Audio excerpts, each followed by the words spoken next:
Good morning friend. সকাল 5:25 আমরা এসে দাঁড়িয়েছি।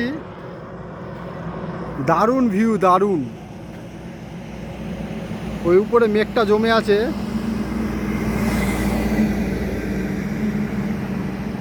ভিডিওতে কতটা বোঝাচ্ছে আমি বলতে পারছি না, কিন্তু ভিউটা দারুণ। প্রায় আমরা 400 কিলোমিটার চলে এসেছি।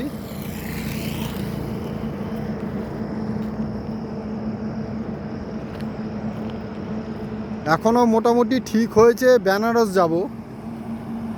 এখান থেকে 304 কিলোমিটার দেখাচ্ছে বেনারস।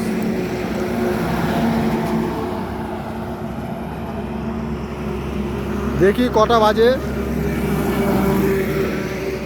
অল্প অল্প খিদেও পাচ্ছে।